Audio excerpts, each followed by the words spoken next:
no certain outlines.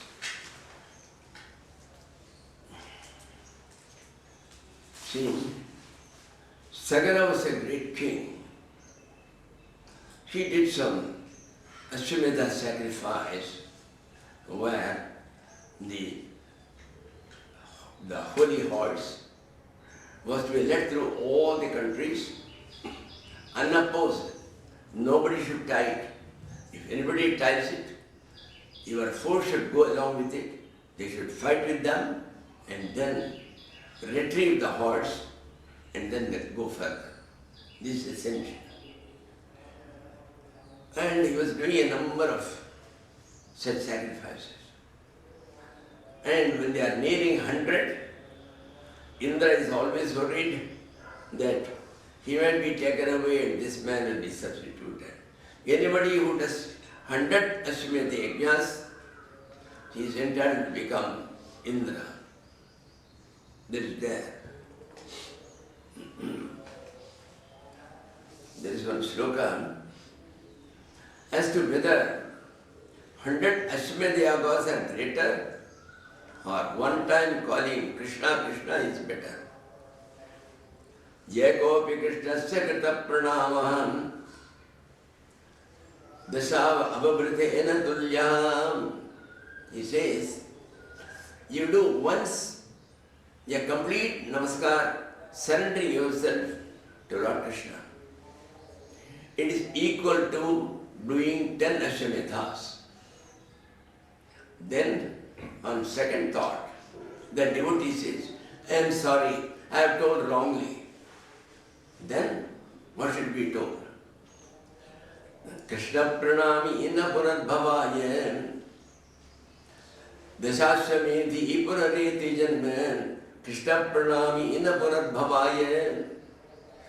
A man who does 10 Ashwamedhas, he may go for some time to the heaven. Again he has to be born in this world. Again the chain of birth and death will have to continue. This will not cease. On the contrary, the man who does one bowing to Lord Krishna, Krishna pranami inna puradbhavaya, he will cease to have any more birth and death. That's what happens. So he says, it is not equal to 10, it is greater than 10 Ashwamedha Yajnas. That is what he means.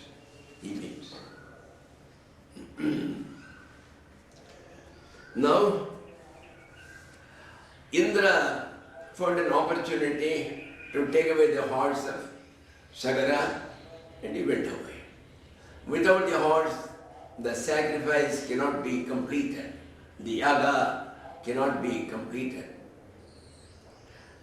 And Sagara had 10,000 sons. He told them all, hey, you go and find out that horse and bring it back.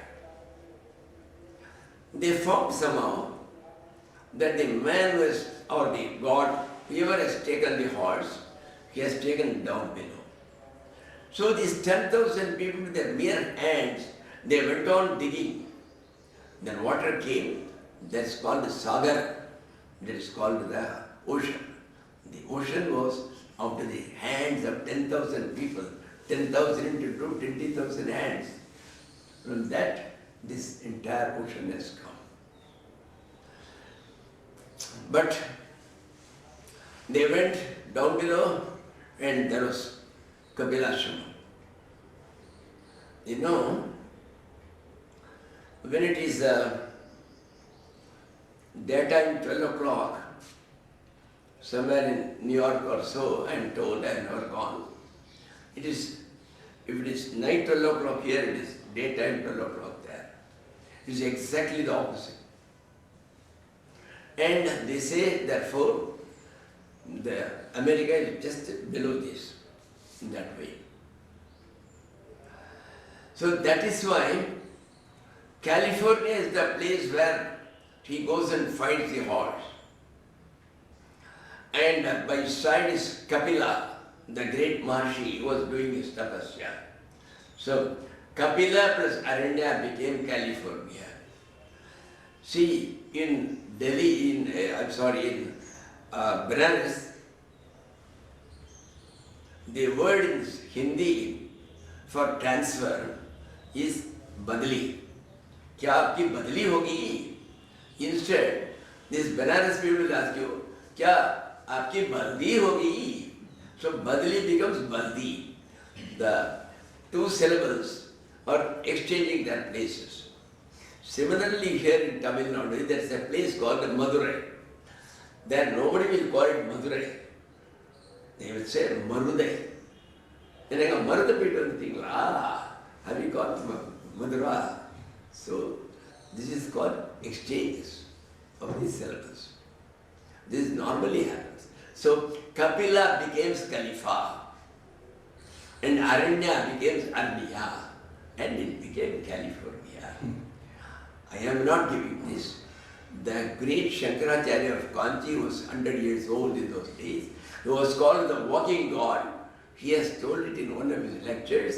It has been recorded, the book has been published. The book's name is Voice of God. It comes to several volumes. In one of the volumes, there is a mention about this. So that is why, because such great saints were there, the entire place, that California, is full of spiritual vibrations. There is no big ashram or mission whose branch is not there. Ramakrishna Mission's branch is there. Paramahamsa Yogananda's branch is there. Thus, you take anything, that branch is there. All those things. That particular place has got a spiritual significance, California. So when these people went there, they saw Kapila shutting his eyes, and by his side the horse was tied up. These people thought, this fellow is the thief. To escape us, he is now pretending as if he is doing tapasya. He is shutting his eyes. Well, we will teach him. So when they went very near to him, he just opened his eyes and made a big sound of Om. Om. That's all. As a sound effect, all these 60,000, there were 60,000 people. All these 60,000 sons, they were reduced to ashes, and the ashes were lying there. As a great Mahatma has done it, those people did not get any place. They were only roaming as ghosts. They had no place to go. They didn't get moksha. They didn't get any world. They were not born again, but they were in a middle state, in a state of suspension where they were nowhere. So, then the grandson of Sagara, he was called Amshuman. He came in search of them, he saw these ashes. Then Garuda tells him, look here, these are the 60,000 people, the Sagara sons who are reduced to state. You will have to bring the water of Ganges. The holy Ganges is available only in the heavens. It was not there in this world originally. You will have to bring it to this world and then bring it over here and wash the entire ashes with that holy water. And then they will get a nice loka and they will get rid of their ghost body. Then Amshuman thought, let me only take the horse. He took the horse and went back to his father, and the father finished his grandfather, he finished his Ashwamedh, but nothing more happened. Then again the grandson's grandson, he was known as Bhagirath. When he heard of it, he said, no, I will have to help my ancestors who are there in the ghost form. So he went there and he was told, you will have to do penance for Ganges, and when she comes before you, you request her to come to the earth. 15 years he did tapasya, penance. Then the mother Ganges appears before him. She said, yes, I am prepared to come, but when I come from there to here, it will be with such a force. The world cannot bear my force. It will be completely broken into pieces, the lands. So you require a step-down transformer. And the step-down transformer will be only Lord Shiva. You will have to do again tapasya for Shiva and request him to come and take me and then leave me in this earth. Then he is a step-down transformer. He will reduce my force and then leave as much as this earth can bear. This is not a story. This is a story of your spiritual evolution. See, that energy of that supreme reality, the so-called Lord, which has come into us, this is called the Kundalini Shakti. Why it is called the Kundalini? It has been represented like a female serpent. So, Sushupta Bhujagakara Sa Kundalini Mata. This is what is told in the yogas. This Kundalini Shakti is used, but the people who worship the Devi, worship the Divine Mother, especially by the second method called the leftist, where they use flesh, they use liquor, they use fish, all these things, 5 makaras, madhya, mamsa, matsya, maithuna, like that, they use all those things. It is a degraded form of worship. It's called Kaulamata. It's not allowed. It's a Vamamarka. It's a leftist. Leftists are always dangerous. So, I hope after hearing this, they don't come after me.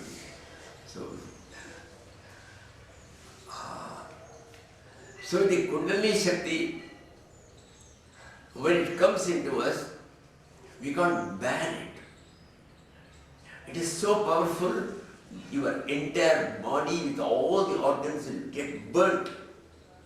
So it comes inside us and then sleeps like a sleeping serpent with 2.5 kundala. Kundala means the circle.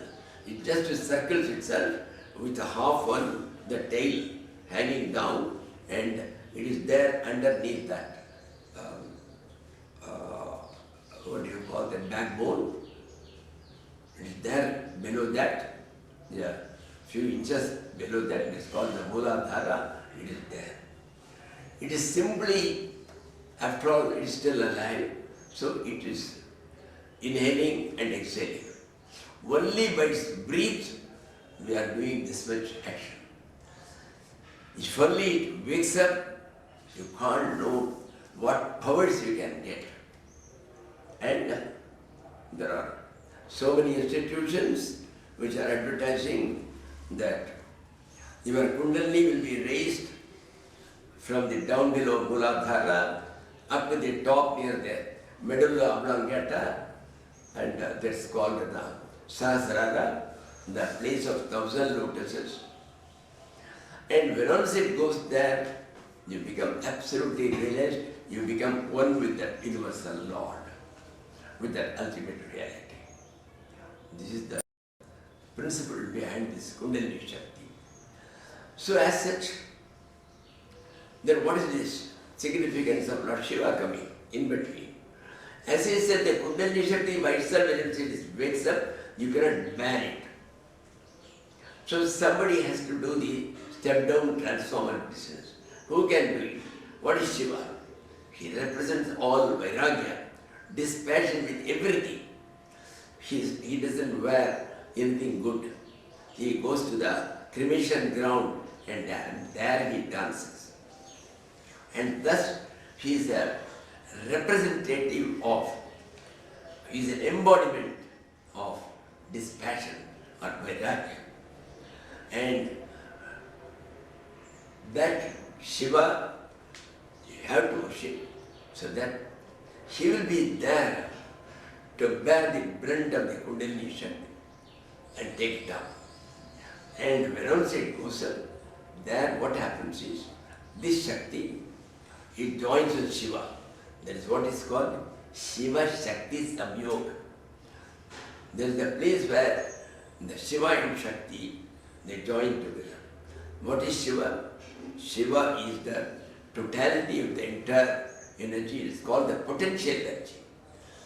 Potential energy is one which does not manifest outside. Say, here you keep a rock, it has got an energy. What? It is simply sitting here, it has got energy. When it falls down on your head, you will know what energy it has got. That's all. So it has got energy that doesn't manifest outside. But when you take it and put it somewhere, you throw it, then there's a little energy which is released, which takes it forward, and that is called the kinetic energy. These are all scientific terms. So this kinetic energy is Shakti. It is that Divine Mother.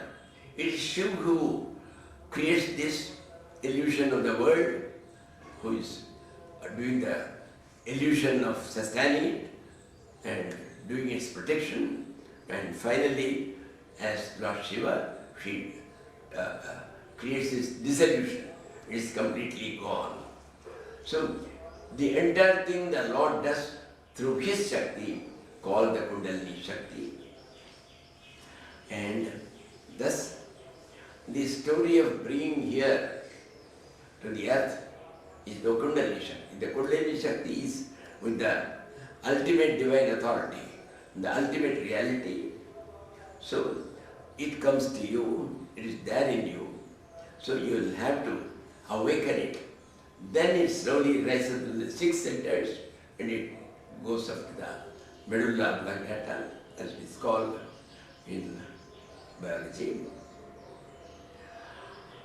And then, once it has been tamed, it helps you a lot. You get all these siddhis, all the powers, but you can't get moksha. That moksha comes only when it joins with that. Before that, it will completely destroy you with its great powers. In this sense, it will give you all sorts of mystic powers. And to take it from here to that, it's not an easy joke. It takes a long, long time. Why? I was in Delhi. I went to one of the ashrams.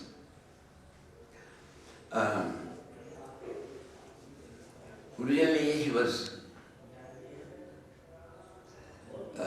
the Shishya of Nityananda, who was very famous in Bombay side. His photos are still kept everywhere.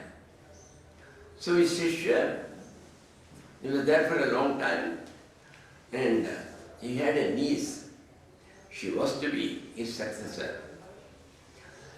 The entire ashram at Bombay has been taken over as given in the Illustrated Weekly in those days. I am not talking from anywhere else. I am talking of 1966, 65 or something, not 67, between 65 to 67. There was an Illustrated Weekly where Kushal Singh was perhaps the editor, I think. There the article came that all these smugglers from 2 countries, they have taken over the entire ashram. The ashram was under their charge. And that lady who was to become, they were under their hands.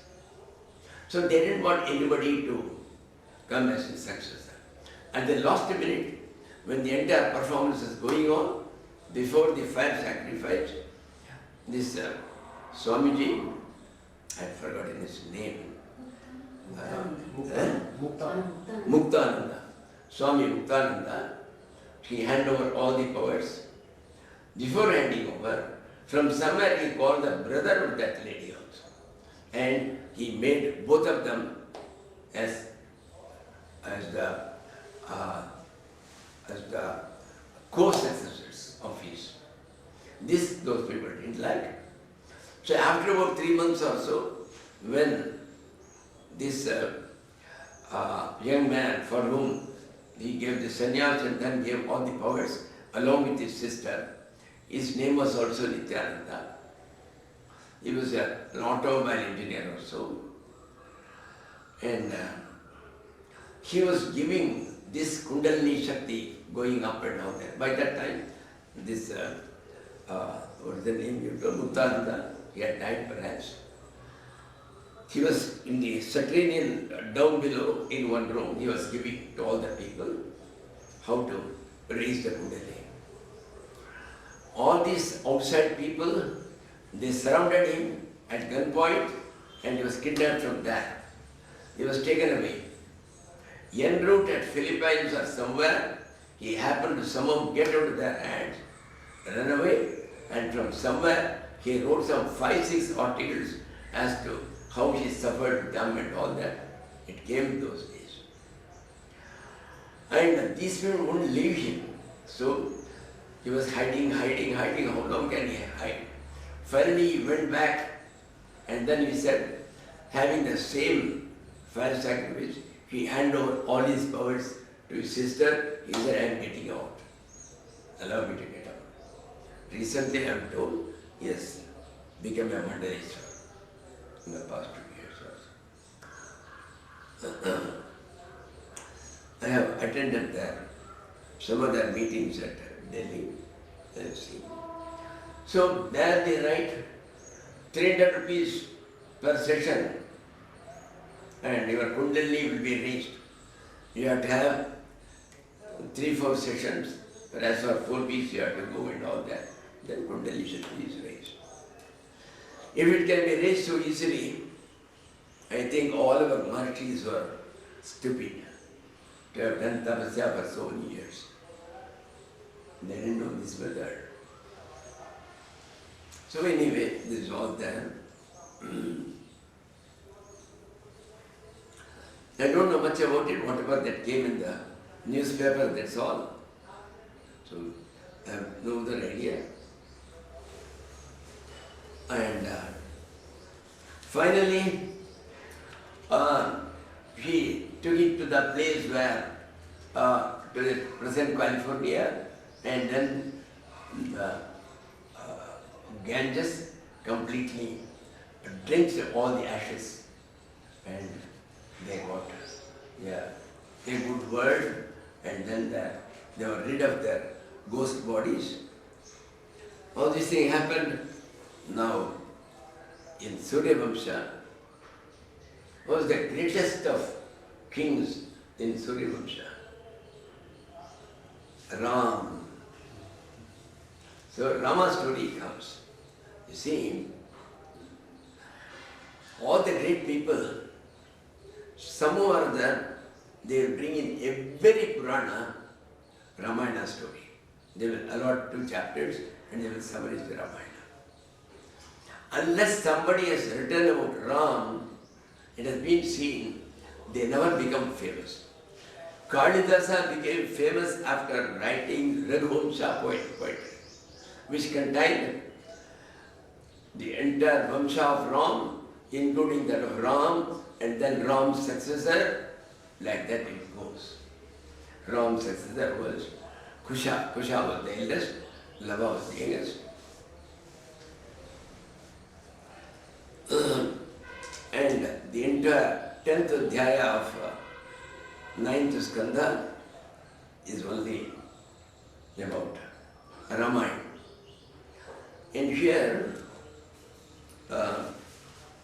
more than about there are 56 slokas.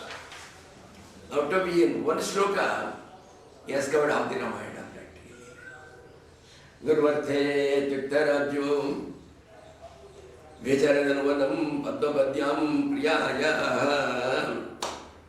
Just because of his father's words, in order to keep his promise, he left his kingdom and he went for 14 years there.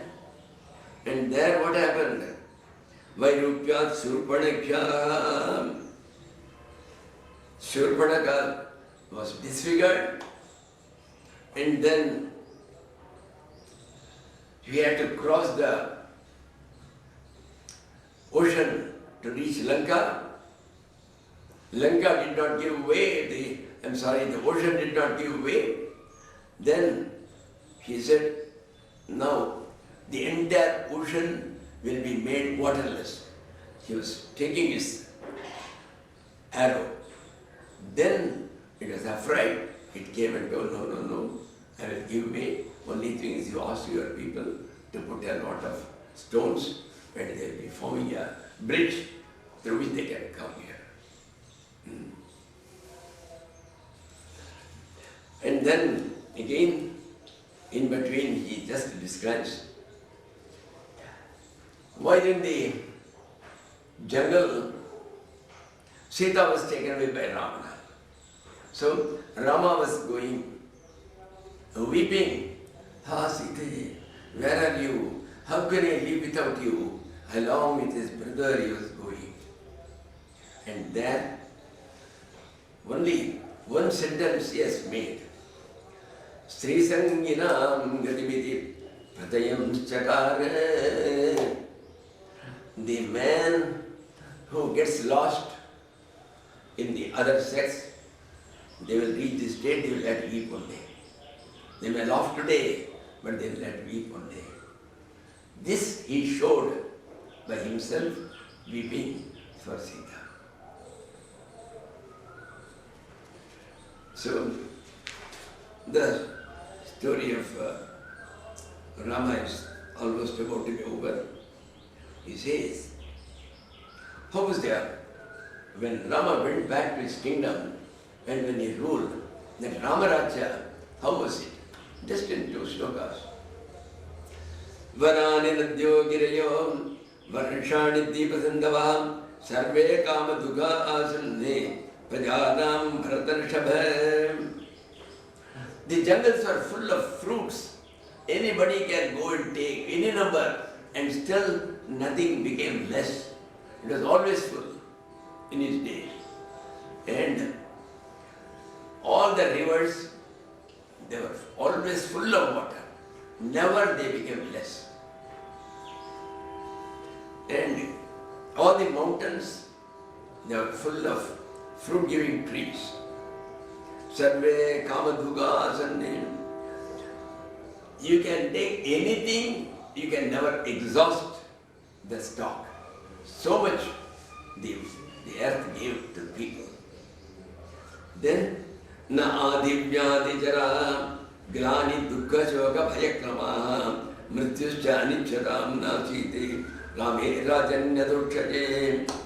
When Rama was ruling, nobody had any worry or anxiety, nobody had any disease. I think the doctors would have been out of job. When there is no disease at all. Then nobody had old age, nobody had any sort of sorrow or sufferings, nobody had any fear from anybody else. And important is mrityuscha anichadam nasit. When you wanted only, you can get your death. So when you didn't want, once you see Yama, go back, this is Rama's kingdom, I don't want now. Okay sir, thank you, you'll go back. That's the thing. Mrityuscha anichadam nasit. When will it ever happen? That was Ramaraja. Even Mrityu was afraid, even the god of death was afraid.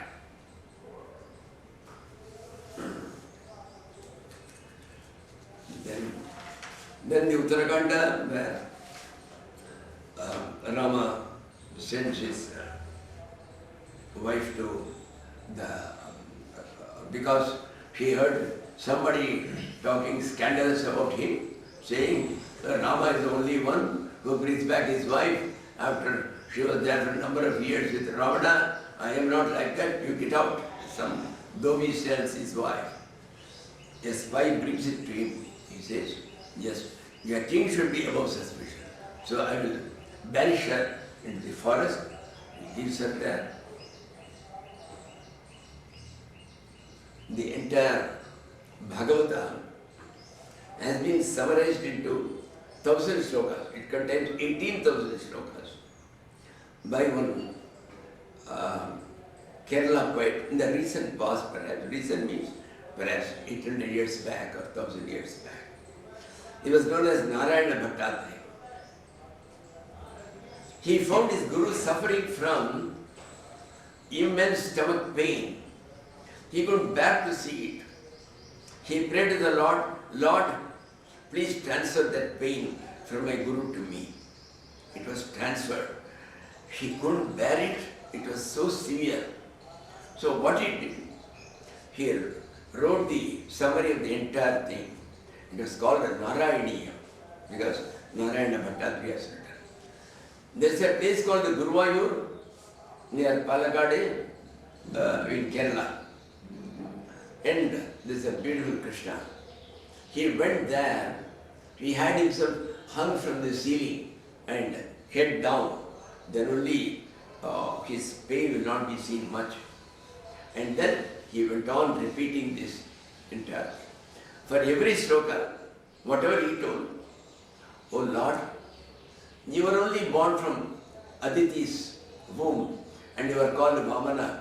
You went and in the form of getting 3 steps from Bali, you occupied the entire thing of his, including his head. Is it not? The Lord used to nod. So for every sloka, he was nodding his head. Yes, I am. Were you not the one who came as Parashurama and got defeated by Rama, your own another avatara? Yes, he nodded his head. From that. When this portion came, she says, Aha garbhani mapyahasi. Your wife, you didn't have that compassion. She was pregnant. Even then you banished her to the forest. You were so cruel. Were it not you? No, not I. That was wrong. He did not. He refused to accept it. He is the only one for which he did not his head. This is what is told. Then there is one shloka. Sayisprito vidrishtovam sampishtanugato kosalaste yayusthanam yatra gachanti yoginam. In Ayodhya, whoever has touched Rama would have been going somewhere, somebody would have just touched him. Sayisprishtam abhidrishtovam, somebody has just seen Rama. Then all these people went to that place where after thousands of years of sadhana, the yogis go. What a shortcut. You did not do any sadhana. Either you touch him or see him, then you are there. Once the disciples of Ramakrishna Paramahamsa asked him, Thakur, you are asking us to do all these sadhanas only for the sake of others, for future. But we ourselves, we have been with you. You are the Lord Himself. So that is sufficient. We will all be getting our moksha, whether we do or sadhana or not. Is it not so? He didn't answer. He changed the topic. This is what happened. This is a fact. If only we have the blessing of being born at that time when such highly evolved souls were born who were God themselves. Well, to be with them, to see them, that was sufficient. What else we can say?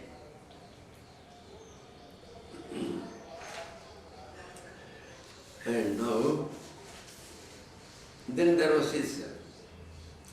his son was there. His son Kusha left Ayodhya. He went somewhere beyond Lucknow and established kingdom there. He doesn't come here, but it is a nice thing. One night, Krishna was sleeping in his room. He has locked his room. When he opened his eyes, he saw a young lady full of sorrows, dressed like a lady whose husband is somewhere away. You see, they don't wear good dresses and all that till the husband comes back. So dressed like that, she was standing before him. Then he's surprised. It's all locked. How did she come inside? He says, Katam Shubhe Kasya Varidrova Kimva Madhabhyagama Karanante Labdantara Savarane Pigehe Yoga Prabhavo Nadadrishyate Tui. On seeing you, I don't find that you have got any mystic powers. You are not of that high nature. You are ordinary. So without any powers, how did you come inside? Without me opening the door. And secondly, who are you? Whose wife are you? And why have you come here? Don't say, I'll come here because I love you. Don't tell that. Achatramatva vasyanam raghunam manaparasri vimukha pravritti. You should remember, all the people who are born in the Raghu Vamsha, because Raghu is the great-grandfather of Rama. So whoever is born, they will never look at other ladies. Other ladies means even their own relatives, they will not look at their face. Rama was going, searching for Sita along with Lakshmana. He comes across Sugriva. Sugriva says, there is one lady, and Ramana was taking her this way. I don't know whether it is Sita. She dropped a number of ornaments down below. You can just see whether they are hers. So he brings and shows it to them. Rama says, Lakshmana, my eyes are brimming with tears, I cannot see them. You see them and let me know, yes sir, whether they belong to your body, whether they belong to Sita. And she is taking this, I don't recognize. This I don't recognize. Why? Naham janami keyure. Whatever she puts here, this is called keyura. I don't know that. I can't recognize them. Naham janami keyure. Naiva janami kundale. These are all her. The kundala which she bears here, the earrings. I can't recognize them. But no pure tavijanami. Nityam pada abhivandanatvi. While that is the anklet which he is wearing normally. That I recognize. Because daily I go and do my namaskar to Sita ji. And then I have seen this. I have never seen her face, so I don't know about her kundala. I have never seen her hands, so I don't know about Keyura. But I definitely know this is Sita's, yes, I have seen it 1,000 times. So that was that time in those days.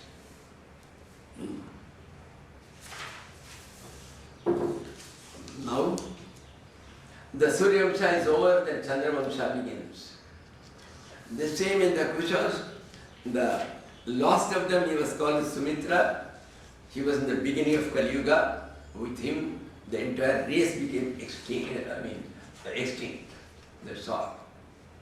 Now the Chandra Vamsha that begins is telling the story of Parashurama and the Kartavirya, how Kartavirya wanted to take vengeance in the absence of Parashurama. He comes and kills his father Jamadagni, and now Parashurama vows that 23 times I am going to kill all the Kshatriyas, and then I am going to wash my hands in that blood. Including this Arjuna, I am starting with this Kartavirya Arjuna.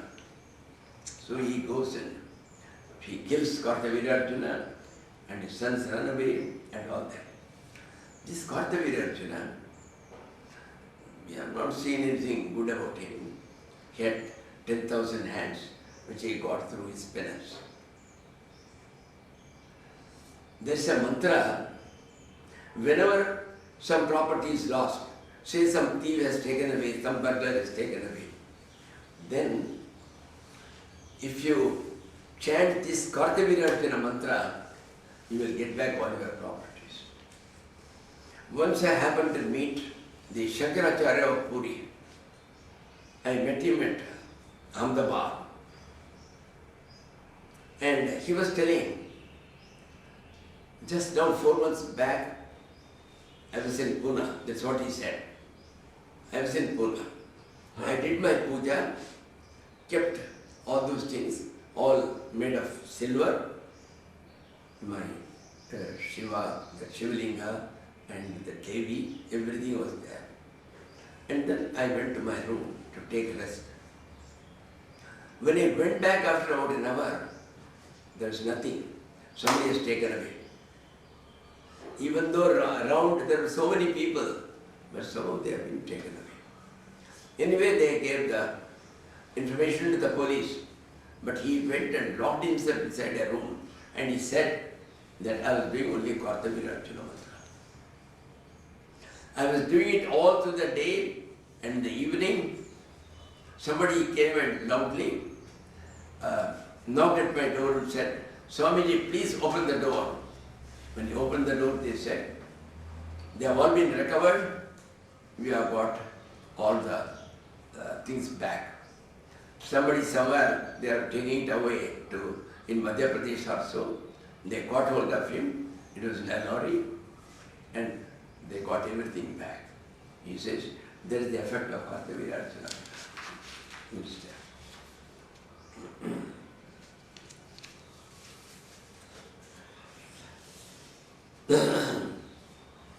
Then, in that Vamsha, there was an Pururava, there was an Nausha, then there was an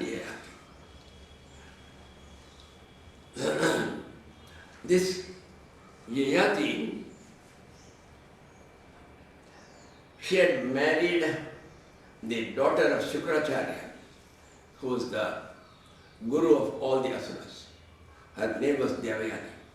Even though she was a Brahmin and he was a Kshatriya, she said there was a curse on her that she cannot marry a Brahmin, she has to marry a Kshatriya only. So she marries him. And at that time what has happened was, some quarrel was taking place between herself. There is some king called Vrishabharma. He was the Asura king. So his guru was Shukracharya. That girl had insulted this Shukracharya's daughter Devayani. So Devayani put a condition, if I am married, that girl will come and serve me. So that king's daughter also came into her serving. Without her knowledge, Yayati got 2 sons from that lady and he got 2 sons from this lady. When she knew about it, Shukracharya's daughter, she was highly angry. She went back to her, along with her children, she went back to her father's house. She never returned. Then, Yayati's Kamavasana, that desire for enjoyment with ladies, it had not gone. And because his daughter had come back, Shukracharya in anger had given a curse. You will have the worst of old age will come and catch you just now. You will be tottering like the oldest of people. So he got that old age. With that old age and this young desire, he couldn't cope. So he went to his first son and asked him, please, for a few years, you will lend your youth, I will give you my old age. I want to enjoy and then I will give it back to you. He said, what should I? Foolish. What do I get for it? No, I won't give. So at last he lost his son. He says, well, father, you have brought me up. I am your son. So I am always indebted to you. Come on, take my youth. He gave it to him.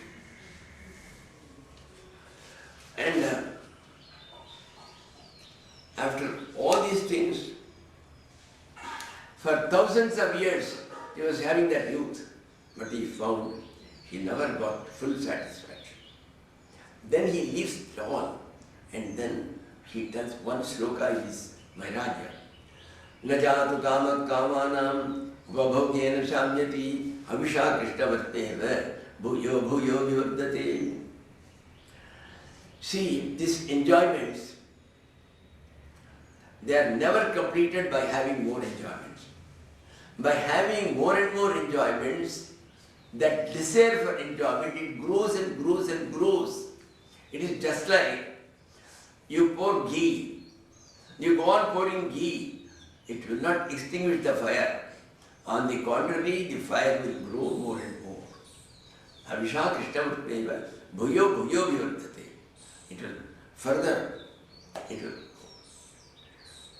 So he gives back, and then he says, this is what is given in, if I remember right, in Manusmriti and various Smritis. Matra swasra duhitravam na vivikta suno bhavete bhalavan indriya gramo vidvam samavikarshati. One should never remain alone with his mother, with his sister, or with his own daughter. He should never be alone with them when they are coming of an age after that. Because our Indriyas are so strong, however much you might have read, however much you might have been a scholar, however much you might have done tapasya, you don't know when you will sleep. You will sleep. So one has to be careful. This is exactly given in other smritis also. He says, now no longer I will have this Brahmanadaya Manusam. Now my mind will be with the Lord. And Nirdvando, Nirahankara, and absolutely without any aham. I will have no ego at all. Charishyami Nagesa. I will not move with men. I will be moving with animals. That's all. I shall be happy, and then my mind will be with the Lord. I will be there. So, with this, the story is over. And now, there's only one story. The story is of Rantideva. Rantideva was a king, and there was a big famine in his country. People had no means, people had no water. So they all went away. Then Rantideva also suffered because he had given away everything to the other people. He had nothing. So his wife, his son, and himself, for days together, they were without even water, not to speak of food. So he also said, let me go to some other country, otherwise I won't leave. He started. Then, when he was starting and going, somebody came and gave him some good halwa and a little a glass of water. He was very happy. He divided the food into 3 parts for himself, his wife and child. Just then, one poor man came and he said, Sir, I have not taken meals for 15 days. Can you give me some food? He gave him 1 portion. After some time, another chap came along with 4 dogs. He said, look here, I am not bothered about myself. These poor dogs, they are all fasting. They have had no meals. Please give some meals to them. She gives the second part to them. Then one low caste man comes. Sir, I think I will die today if you don't give me something. He gives the last portion also. And he says, you have given me, why don't you give me that water also? He gives the water also. Now, nothing is left. And the king is almost about to fall dead. At that time, the Lord Shiva comes to him and he said, it is I who came in all the forms in order to test your generosity. I am happy with you. So, again the kingdom was made prosperous. All the people returned and he was ruling the kingdom. At that time, the Lord asked him, you ask for any boon? He said, Dakamaye Swargam na punarbhavam. I don't want heavens. I don't want moksha. Let me be coming back again and again. Let me have my birth and death. I don't care. Kamaye dukkataptanam praninaam artinashanam. I only want to take away all the sufferings and all the sorrows of all the people in the world. What do you want to do? Please place me in all the people's hearts. I will absorb all their sufferings and all their sorrows. I will suffer them. Let them have a good time. Let them only enjoy. This is what I want. So that is generosity. And that is what is called that paropakar to the core. How you are intent on doing service to the other people. What more service you can ever do. That's all. See, if a man is having no money, you can give 1,000 rupees today. How long will it last? Again it is going to. So permanently if you are there, you are going to absorb all his pain and all his suffering. Then the other man will really enjoy. Radhyadeva is given us this thing. Now we are coming to the 10th skanda, where Lord Krishna is to be born. See, it starts. Raja Parikshit, he again and again he thanks Gurudeva. What a beautiful story now we are going to tell about Lord Krishna. And this entire Bhagavatam is a medicine. And normally, in the olden days, the medicines, we never had any allopaths. So we used to go to a Vaidya, a local Vaidya, an indigenous doctor. We used to cover 2-3 villages at a time. But those people, they will give you some medicine. And 50% you will be cured. But other 50% intentionally you will not cure. He will extend it for another 1 month. So that every time he will come to you and he will give you some amount, some 100 rupees, 200 rupees. So because they had a greed for more money. But this medicine, called Bhagavata, or similar stories, Nivrtta Darshair Bhagi Yamana Kridev, these have been composed, these medicines are given by those Mahatmas, by those rishis, whose desires have been completely rooted out and eliminated. It is those people who are giving it. Bhavaushadad Shudramano Abhinamatim. This is the only medicine for your malady called this samsara, this phenomenal world, for that purpose. And normally the medicines with these local Vaidyas give to you, 99% they used to be pungent, kadwa. They used to be pungent. But this medicine, it is extremely good. It is very sweet. It is sweet for the ear. It is sweet for the heart. Shodramano Abhiramatri. So, this entire story is of God, glorifying the Lord's qualities. Oh my Lord. Everybody would like it, except only one category. That category will be butchers. Pashudhana means the one who kills the cows. Only that fellow may not be interested in this. Everybody else would like it. And then he says, Naishadi Dussahashurmam Tektoda Vibhadhate. Suddenly Shukadeva asked him, hey, today is the 4th day. In between you have not gone for a dinner. You have not gone for a dinner. You have not gone for your water bottle. I have not seen the water bottle here. So you have not taken even water. What happened? He says, this was the very thing which has got me discussed. Because I was hungry, I was thirsty, And with all my arrogance, I went and asked the Rishi, give me. And he never answered. And I got my curse. But now, I have left all. I don't take water. I have not had any food.